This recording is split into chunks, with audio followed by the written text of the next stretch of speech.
사랑과 은혜가 많으신 하나님 아버지, 오늘도 복되고 거룩한 주일을 허락하여 주시고 한자리에 모여 주님을 예배하게 하시니 너무나도 감사드립니다. 아멘. 사랑의 주님, 가정의 달 5월을 맞아 아름다운 꽃들과 푸르른 나무들로 주님의 지으신 자연을 보게 하시니 너무나도 아름다움에 감사드립니다. 아멘. 우리의 가정을 통하여 역사하시는 주님, 우리가 하나님을 경외하며 부모를 공경하고 자식을 사랑으로 양육하며 마땅히 신앙의 본을 보임으로써 하나님께 영광 돌리는 가정이 되게 하여 주시옵소서. 아멘. 우리의 약함을 아시는 주님, 항상 주님만을 바라보게 하시고 주님만을 의지하는 삶을 살아가길 원합니다. 아멘. 힘들고 어려울 때 더욱 주님께 기도하게 하시고 기쁘고 감사할 때 주님을 먼저 찾는 저희가 되게 하여 주시옵소서. 아멘. 이 시간 다니엘서 귀한 말씀을 증거하신 목사님께 육체의 건강함과 성령 충만을 허락하여 주시고 아멘. 오직 진리의 말씀만을 증거하실 수 있도록 말씀을 듣는 저희의 마음속에도 성령님이 찾아오시어 주의 영광이 나타나게 하시고 아멘. 하늘의 평안을 내려 주시옵소서. 아멘. 찬양으로 영광 돌리는 하나올 성가대의 찬양을 기뻐 받아주시고 온 정성을 다해 기도하는 성도들의 간절한 기도에 응답하여 주시옵소서. 아멘. 이 시간 모두가 은혜가 받는 귀한 예배가 되길 원하오며 우리 주 예수 그리스도의 이름으로 기도드렸습니다. 아멘. 이제 하나님의 말씀을 읽겠습니다.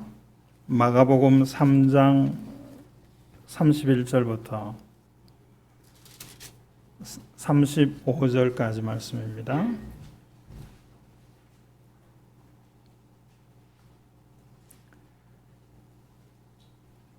그때에 예수의 어머니와 동생들이 와서 밖에 서서 사람을 보내어 예수를 부르니 무리가 예수를 둘러 앉았다가 여짜오되 보소서 당신의 어머니와 동생들과 너희들이 밖에서 찾나이다. 대답하시되 누가 내 어머니이며 동생들이냐 하시고 둘러 앉은 자들을 보시며 이르시되 내 어머니와 내 동생을 보라. 누구든지 하나님의 뜻대로 행하는 자가 내 형제요 자매요 어머니이니라. 아멘.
하는 단어를 들을 때 어떤 감정이 일어나십니까? 가족. 요즘에 찬스라는 말을 쓰는데 가족은 찬스다 내게. 가족들의 여러 모습에 도움이 있어서 가족들이 내게 찬스다 이렇게 생각하실 분도 있을 거고 또 반대로 가족들이 나의 발목을 잡는다 이렇게 생각하는 사람들도 있을 겁니다. 물론 여기 계신 분들이 중에 있다는 그런 뜻은 아니고 가족이 내게 찬스다. 가족이 나로 하나님께 나아가게 하는 찬스다. 이렇게 생각하면서 가족을 소중하게 여길 수 있게 되기를 주의 이름으로 축원합니다. 사전적인 의미는 가족을 부부를 중심으로 한 자녀들이나 또 부모들 이렇게 구성된 사람이 함께 살아가는 그것을 가족이라, 가족 공동체라 이렇게 이야기합니다. 근데 또 다른 용어가 있죠. 가구라는 말이 있잖아요. 1인 가구라는 말이 있어요. 대가족이 있고, 그래서 뭐 20명, 30명이 한 집에서 사는 그런 경우도 있죠. 핵가족이라는 말이 산업사회에서 등장하게 됐죠. 4인 가족, 뭐 이런 핵가족이죠. 그런데 혼자 사는 집들도 있거든요. 그런 집을 가만히 보니까 가족이라고 부르지는 않는 거 아닌가 이렇게 생각이 됩니다. 가구라는 말을 쓰지만 계속해서 이렇게 가족의 형태가 조금 바뀌고 한 사람 혼자 사는 사람들이 늘어나게 되다 보니까 그런 사람들도 가족에 집어넣기 위해서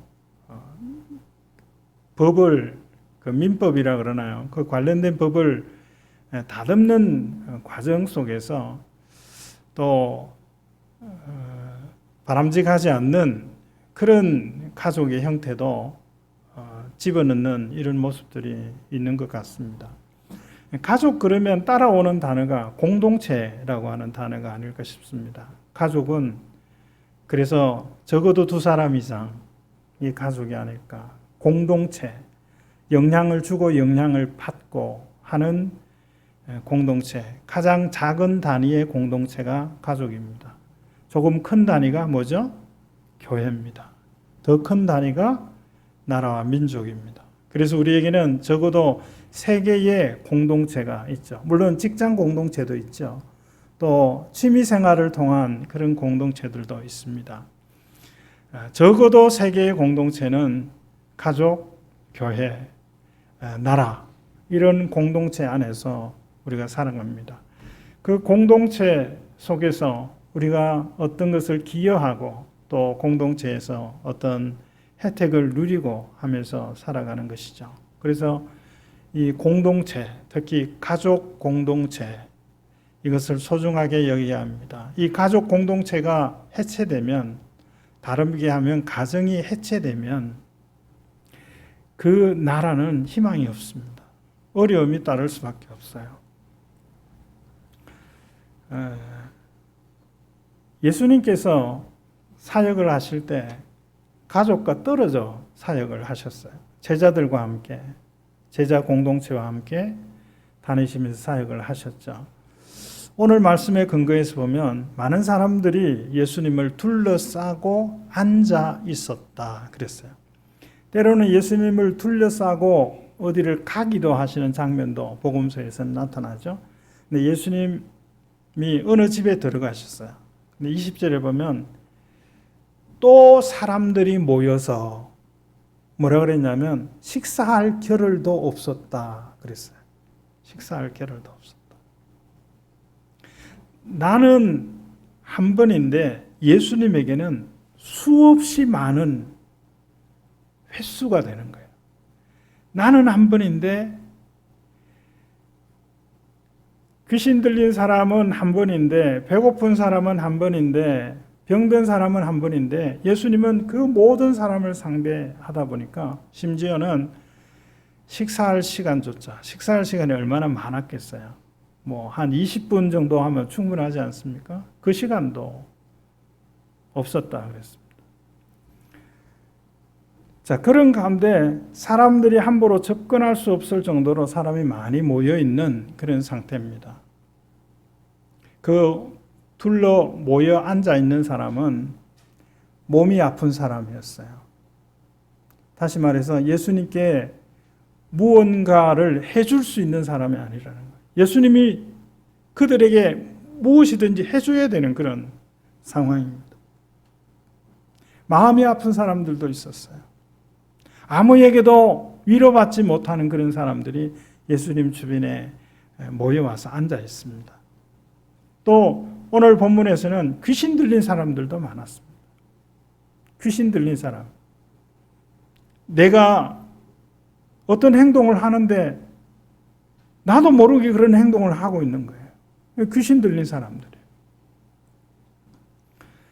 이런 사람들과 씨름을 하고 있는 거예요.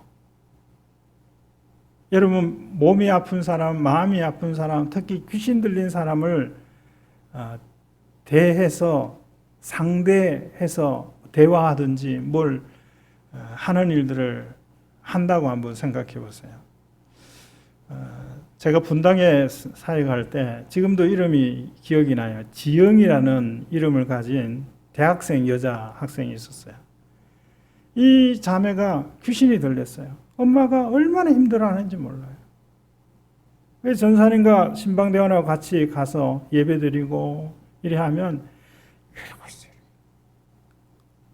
고개를 숙이고. 그런데 그런 일이 끝나고 좀 놔두면 막 이야기하고 막 난장반을 피우고 막 그렇게 하는 거예요. 그런데 그런 귀신 들린 사람을 상대하는 것이 얼마나 체력이 소진되는지 알 수가 없어요. 예수님이 귀신을 쫓아내는 일을 하시는데 그냥 이런 종이 하나 그래 이렇게 접듯이 이렇게 아무렇지도 않게 편하게 이렇게 하셨을까요? 그렇지 않거든요. 전심전력을 다하여 그 일들을 하시는 겁니다. 기력이 쇠하여질 정도로 그 일들을 하십니다. 이 모습을 본 예루살렘에서 온 서기관들은 예수님에게 뭐라고 이야기했냐면 바알세불이 집혔다. 바알세불은 귀신의 왕을 바알세불이라고 그러거든요. 바알세불이 집혔다. 그리고 귀신의 왕의 힘을 빌어서 귀신을 쫓아내고 있다. 이렇게 이야기를 했어요. 저들은 이렇게밖에 설명할 수밖에 없었습니다. 진리를 알지 못하는 사람은 자기가 알고 있는 것을 가지고 일어나는 상황을 설명합니다. 이렇게 설명하는 거예요. 귀신을 쫓아내는데 귀신의 왕의 힘을 빌어서 귀신을 쫓아내요. 이렇게 하는 사람들이 있어요. 누가 그렇게 하죠? 무당들이 그렇게 합니다. 무당들은 귀신을 쫓아내요. 누구의 힘을 빌어서? 더 큰 귀신, 더 센 귀신의 힘을 빌어서 그 일들을 합니다. 그게 뭡니까? 악순환인 거예요. 그게 귀신을 쫓아내는 게 아니라 더 센 귀신을 불러오는 것, 일들을 하는 것이죠. 자, 그런데 어떤 사람들은 예수님이 이렇게 귀신을 쫓아내는 일들을 이제 볼 때 어떤 모습으로 예수님이 귀신을 쫓아내셨을까요? 말씀드린 대로 그냥 종이 접듯이 아무 감정도 없이 이렇게 하시는 게 아니다는 거예요. 눈빛을 보면 아마 섬찟했을지 모르겠어요. 날카롭고 예리한 또 긴장된 그런 모습으로 귀신을 쫓아내는 일들을 하십니다. 어떻게 해서 귀신을 쫓아낼 수 있는가 하면 귀신의 왕의 도움을 받아서가 아니라 귀신의 왕을 제어하고 장악한 이후에 그렇게 하실 수 있는 거예요. 그래서 귀신의 왕을 힘입어서 귀신을 쫓아낸다라고 말하는 서기관들에게 예수님이 이런 답변을 하셨어요. 강한 자 집에 가서 강한 자를 결박하지 않고 그 사람 집에 있는 물건을 빼앗아 올 수 있느냐? 이런 말로 논리적으로 말씀하셨습니다. 예수님은 때로는 권위적으로 말씀하셔요. 좌우 설명 없이 선포하십니다. 천국이 가까웠다. 주 예수를 믿어라. 선포하셔요. 그러나 또 다른 때는 논리적으로 설명하십니다. 귀신의 왕의 도움으로 귀신을 쫓아낸다는 말이 얼마나 비논리적인 이야기냐라고 하는 것을 말씀하는 거예요. 그럴 수는 없지 않느냐는 거죠. 그런데 그럴 수 없는 이야기들을 예수님을 반대하는 사람들은 했던 거예요. 말도 안 되는 소리들을 한 겁니다.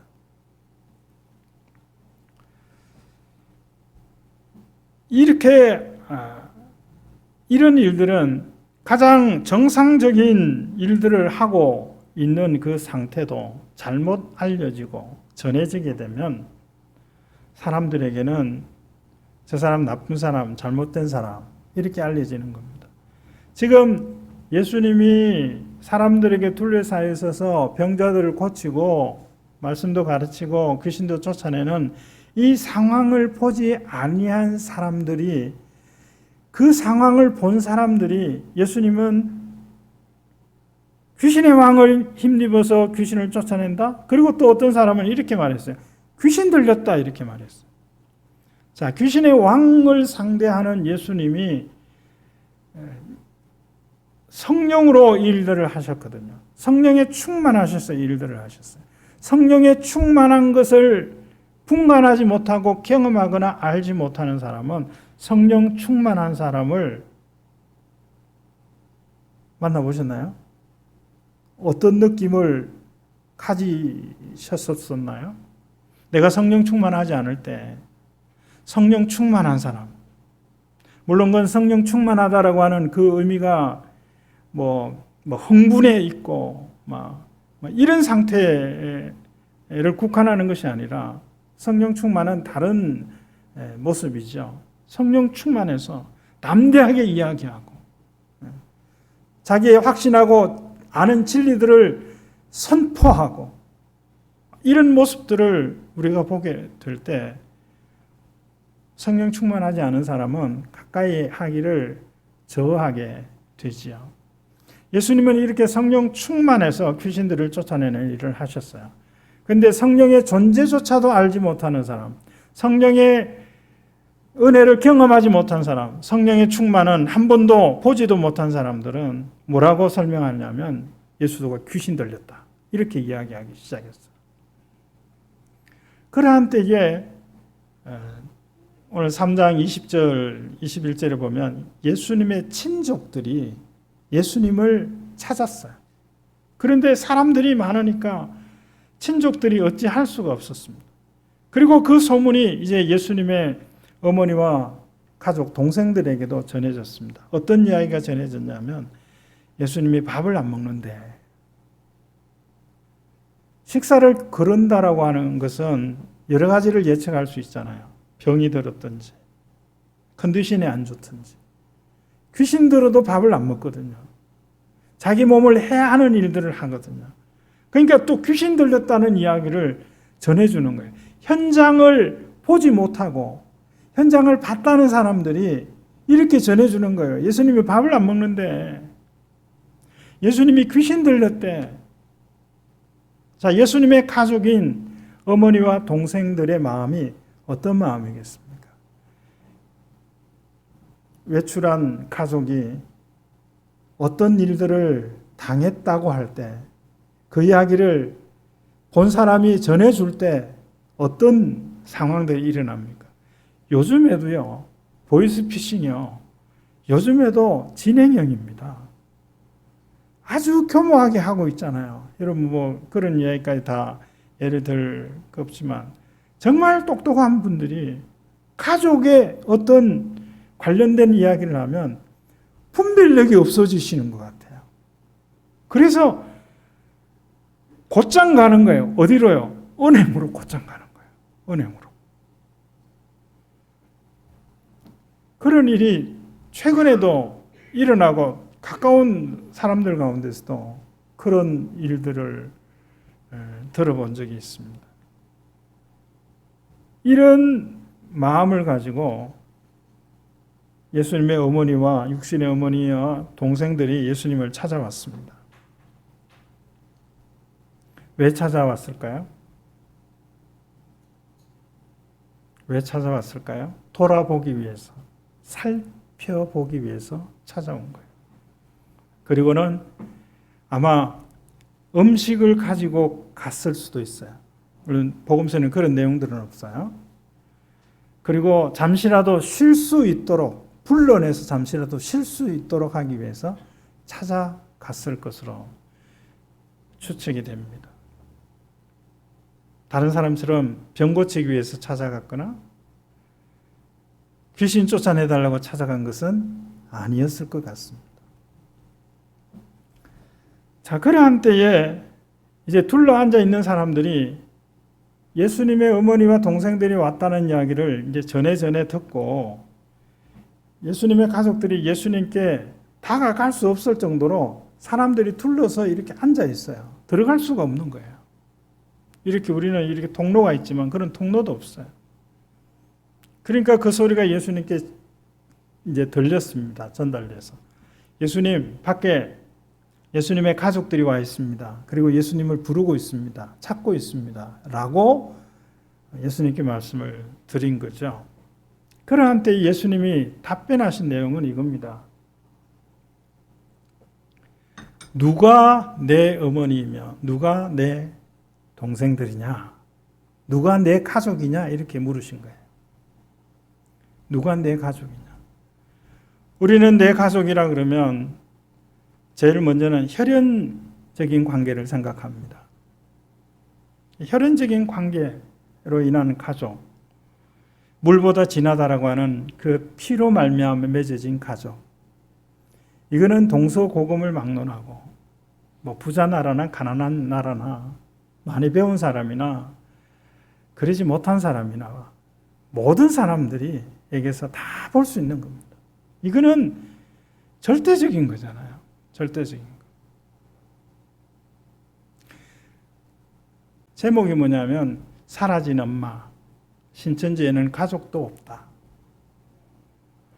지난주 목요일인지 저기 명지대 입구에 그게 신성 아파트입니까? 그 코너에 좌판을 이렇게 딱 펴고 현수막 이걸 배너 2개를 해놓고 두 사람이 뭔가 하고 있어요. 딱 보니까 아름다운 세상 신천지. 요즘에는 아예 이걸 달고 그렇게 하고 있더라고요. 지난 구정 때 아마 SBS에서 방송을 한 것 같은데 SBS 그렇죠.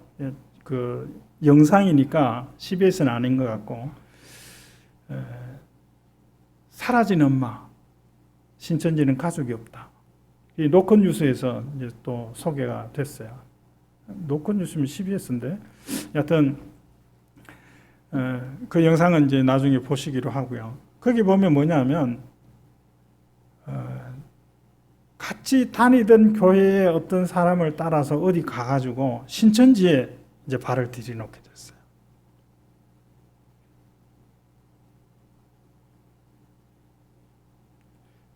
이 가운데도 그런 사람이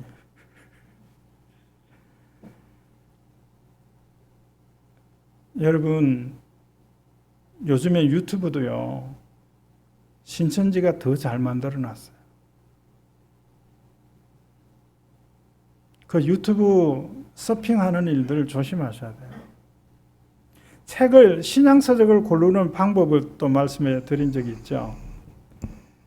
출판사를 보든지 저자를 보든지 그것으로 확인 안 되면 아무리 제목이 좋아도 내용이 좋아도 선택하지 않는 것이 좋습니다. 이단이 뭡니까? 다 틀린 게 이단이 아니거든요. 자, 신천지들이 하는 구원관 중에 하나가 뭐냐면 1년에 한 사람을 신천지 교인을 만들어야 돼요. 그래야 자기가 14만 4천 명 구원하는 데 들어가는 거예요. 구원론이 뭐냐면 예수 믿으면 구원받는 게 아니고 자기들 말로 이만희를 믿으면 구원받는 게 아니라 한 사람을 신천지 교인을 만들어야 구원을 받아요. 그걸 계속 한번 들어보세요. 밤낮으로 그걸 들어보세요. 복음방에 가서 성경 공부하면서 들어보세요. 그게 세뇌되는 거예요. 그래서 어떤 일이 일어났냐면 큰아이가 5학년인 3명의 아이를 버려두고 집을 나갔습니다. 아버지가 남편이 실종 신고하고 그래서 경찰이 소재 파악을 했어요. 근데 소재 파악은 됐는데 본인이 안 알려줘서 찾아가지도 못하고 데려오지도 못하고 명절날 엄마 없이 물론 그 이후에도 마찬가지고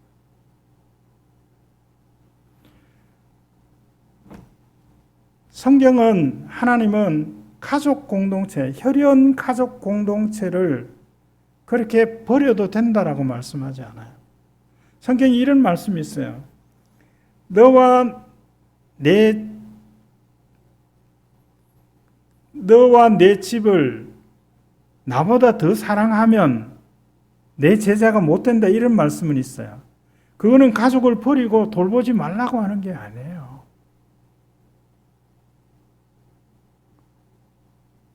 가족을 버리는 거예요, 가족을. 불륜이나 음행으로 인하여서 가족을 버리는 그런 일들은 있지만 신천지에 빠져서 가족을 버리는 일들.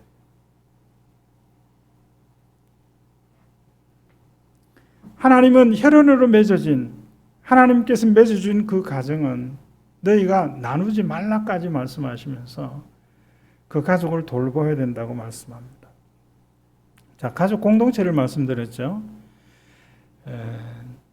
세상의 그 개념은 같이 사는 걸 말하지만 저는 거기에 덧붙여서 돌보는 거예요. 뭔가 하면 같이 살아도 돌보지 않는 그런 경우들이 있잖아요. 그거는 바람직한 가족 공동체의 모습이라고 생각할 수가 없습니다. 돌보는 거예요. 돌보는 거.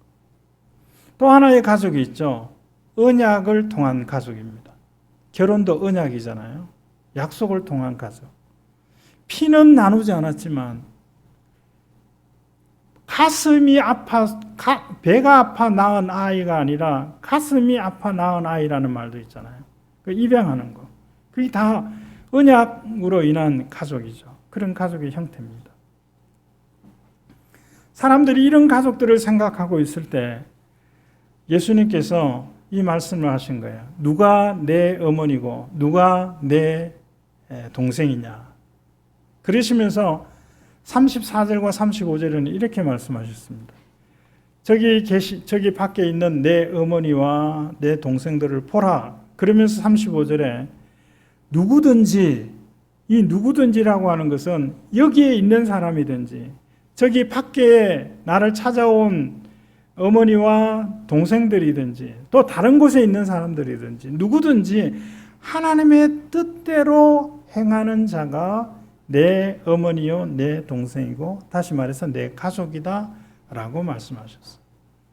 그래서 혈연적인 가족, 언약으로 인한 가족뿐만 아니라 이 하나님의 가족을 새로운 공동체의 모습을 소개하고 있습니다. 그러면서 34절에 보라 내 어머니와 내 동생들을 보라. 그러면서 누구든지 하나님 아버지의 뜻대로 행하는 자가 내 가족이다. 이렇게 말씀하셨거든요. 자, 그러면 보라 했을 때 내 어머니와 내 동생을 보라 했을 때 그들이 무엇을 보라고 하셨을까요?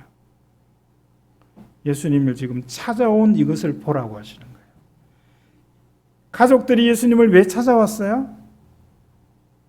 예수님께 무언가 얻기 위해서 찾아왔나요? 아닙니다. 예수님을 돌보려고 찾아오셨어요. 살펴보려고 찾아온 거죠. 쉬는 시간을 갖게 하기 위해서 찾아왔어요. 음식을 먹을 수 있게 하기 위해서 찾아온 거예요. 들은 얘기는 지금 이 상황은 전혀 보지 못하고 들은 얘기는 밥도 안 먹는다. 귀신이 들렸다. 얼마나 엄청난 그런 이야기를 들었습니까? 그러니까 달려온 거죠. 자, 하나님의 뜻대로 행하는 자가 내 가족이다. 예수님 말씀하셨는데 하나님의 뜻이 뭡니까? 우리는 하나님의 뜻을 알고 있습니까? 아니, 더 나아가서 우리는 하나님의 뜻대로 행하고 있습니까? 예수님의 어머니와 동생들은 지금 하나님의 뜻대로 행하고 계시다는 것을 보라는 거예요. 무엇 했죠? 예수님을 돌아보기 위해서 찾아온 것입니다. 사실은 우리가 하나님의 뜻을 알고 있어요. 많이 알고 있어요. 하는 것보다 더 많이, 우리가 행하는 것보다 하나님의 뜻을 많이 알고 있습니다. 무엇이 하나님의 뜻이죠? 하나님께서 허락한 그 혈연적인 관계의 가족들을 돌보는 것이 하나님의 뜻입니다. 우리가 그 일을 하고 있지 않나요? 물론 늘 부족하고 미안하고 죄송한 그런 마음은 있지만 그래도 하고 있지 않나요? 뭐 하는 겁니까? 하나님의 뜻대로 행하고 있는 것입니다. 우리는 혈연적인 그 범주 아래의 가족만 생각하지만 그 가족이 결국은 하나님의 뜻을 따라 행하는 그 범주 안에 가족 구성원들이 되는 그런 모습들입니다. 우리가 하나님의 뜻을 알기 위해서 어떻게 합니까?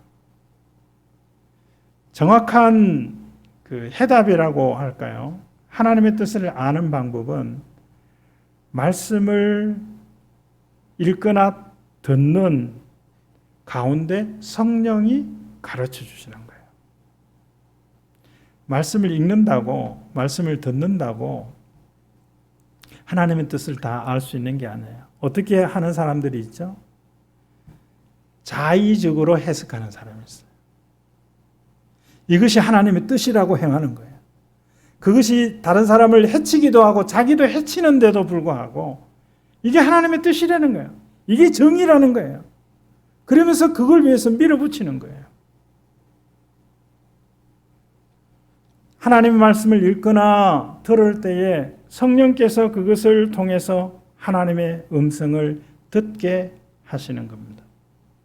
그러므로 말씀을 들을 때, 설교를 들을 때 그 들은 내용, 뭐 이렇게 하라 저렇게 하라 적용하는 그 말, 그게 하나님의 음성이다 이렇게 접근하면 잘못 적용할 수도 있어요. 성령께서 하시는 음성을 들어야 합니다. 말씀을 읽을 때나 들을 때나 성령께서 반드시 말씀하셔요. 그렇게 알려주시는데 모르게 되는 이유가 뭐냐면 내 욕심 때문에 그래요. 내 욕심이 하나님의 뜻을 가리우고 있습니다.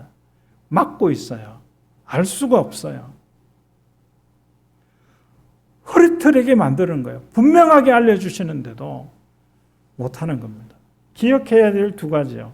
이미 우리는 어느 정도의 하나님의 뜻을 알고 그 뜻을 따라 살아가고 있는 사람들이라는 거예요. 자부심을 가지세요. 자랑스럽게 여기세요. 그리고 감사하세요. 감사할 일이에요. 그렇지만 부족합니다. 새로운 상황이 또 있습니다. 새로운 상황을 또 만나게 돼요. 새로운 일들을 겪게 되는 거거든요. 그러니까 이런 기도를 늘 하는 거예요. 하나님의 뜻을 알게 해주세요. 그러면서 성경은 덮어놓고 있고 어떻게 하나님의 뜻을 알 수 있나요? 성경을 펴고 읽고 설교를 듣고 그 가운데 역사하시는 하나님의 음성을 들을 때 내가 해야 할 하나님의 뜻을 알게 되는 겁니다. 그 뜻을 알면 힘들어도 아무도 하지 않아도 그 일들을 하면 복이 있습니다.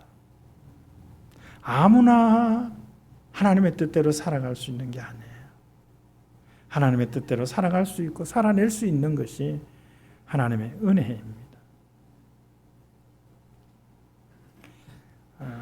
사람들의 가족 그 개념을 뛰어넘는 다른 측면에서의 가족, 하나님의 뜻을 행하는 자들의 공동체, 이것을 예수님께서 말씀합니다. 혈연으로 맺어진 공동체가, 혈연이라고 하는 범주로 보면 우리는 가족 공동체다. 또 하나님의 뜻을 알고 행하는 것을 범주로 하는 범주로 맺혀진 공동체가 또 가족이다. 그 가족이 하나님의 가족입니다. 하나님의 가족이 되라는 거예요. 혈통적인 가족, 법적인 가족, 그 가족을 뛰어넘어서 하나님의 뜻을 따라 살아가는 그런 가족, 우리의 혈통적인 언약적인 가족도 하나님의 뜻을 따라 사는 가족으로 만들어가는 것이 우리에게 주어진 그런 사명입니다. 그런 하나님의 가족으로 살아가는 믿음의 사람들이 다 되어지기를 주의 이름으로 축원합니다. 하나님 아버지 감사합니다. 하나님께서 우리에게 하나님의 뜻을 알게 해주셨고 또 그 뜻을 행하며 살아가게 하시는 것을 감사합니다. 그러나 알아야 될 하나님의 뜻이 또 있고 행해야 될 하나님의 뜻이 있습니다. 그 뜻을 행하는 공동체, 하나님의 가족, 그 가족의 일원으로서 살아가는 저희들이 되어줄 수 있게 하옵소서. 지금은 부활이요 생명이신 우리 구주 예수 그리스도의 은혜와 하나님 아버지의 다함이 없는 사랑하심과 성령님의 감동, 감화, 교통, 충만하심이 우리의 혈연적인 가족과 언약적인 가족을 하나님의 가족으로 삼아 살아가는 성도들 가운데 이제로 영원히 함께 있을지어다. 아멘.